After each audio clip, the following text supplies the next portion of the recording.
દર્શક મિત્રો, હું છું પરમાર અનિશા. તમે જોઈ રહ્યા છો લોક સામના ન્યૂઝ. તો જોઈએ આજના સમાચાર વિજયપુરીથી અમારા રિપોર્ટર સરફરાઝ ખોખર સાથે. વિજયપુરી નજીક તાંબાના છાપરીથી વિજયપુરી તરફ જતા મુખ્ય માર્ગ પર પીજીવીસીએલની ગંભીર બેદરકારી સામે આવી હોવાનું સ્થાનિકોમાંથી જાણવા મળ્યું છે.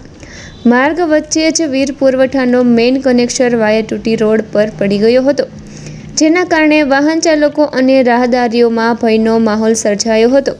વ્યસ્ત માર્ગ પર જીવલેણ સ્થિતિ ઊભી થતાં કોઈપણ સમયે મોટો અકસ્માત સર્જાય તેવી શક્યતા ઊભી થઈ હતી.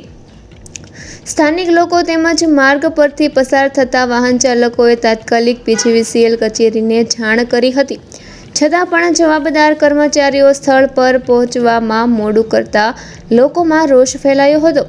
વાયર રોડ પર પડેલો હોવાના કારણે વાહન ચાલકોને ભારે હાલાકીનો સામનો કરવો પડ્યો હતો.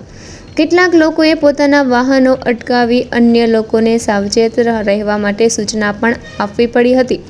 સ્થાનિકોના જણાવ્યા મુજબ વીજ વિભાગ દ્વારા સમયસર કાર્યવાહી કરવામાં આવી હોત તો લાંબા સમય સુધી જોખમી પરિસ્થિતિ ઊભી ન રહત. ખાસ કરીને વરસાદી મોસમ અને ભેજવાળા વાતાવરણમાં આવી ખુલ્લી વાયરિંગ જીવલેણ સાબિત થઈ શકે છે. લોકોનું કહેવું છે કે ગ્રામ્ય વિસ્તારમાં પીજીવીસીએલ દ્વારા નિયમિત પેટ્રોલિંગ અને જાળવણીના અભાવે આવી પરિસ્થિતિઓ વારંવાર સર્જાય છે. ઘટનાને લઈને ગ્રામજનોને પીજીવીસીએલ સામે નારાજગી વ્યક્ત કરી તાત્કાલિક કાર્યવાહી કરવાની માંગ ઉઠાવી છે.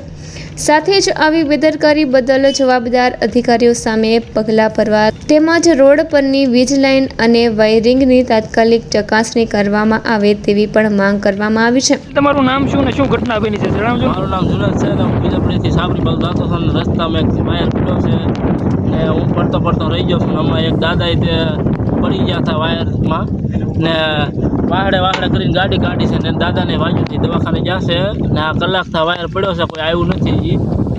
તમારું નામ શું ને તમારી સાથે શું ઘટના બની છે અત્યારે? મારું નામ ભોળાભાઈ છે. હા. અને હું આમથી આવતો હતો ખડરલી બાજુથી. હા. તો અહીંયા જીએબી ના વાયર પડ્યો હતો. વાયર થોડોક રહી ગયો, નકર હું આવી ગયેલો હતો. હા. કઈ ઈજા તમને કઈ વાગ્યું કે એવું કઈ? ઈજા નથી, હું ઠેકડો મારી ગયો હતો. હા. ઈજા નથી થઈ કાંઈ. ઠીક. તો ફરી મળીશું એક નવા સમાચાર સાથે. ત્યાં સુધી જોતા રહો લોક સામના ન્યૂઝ.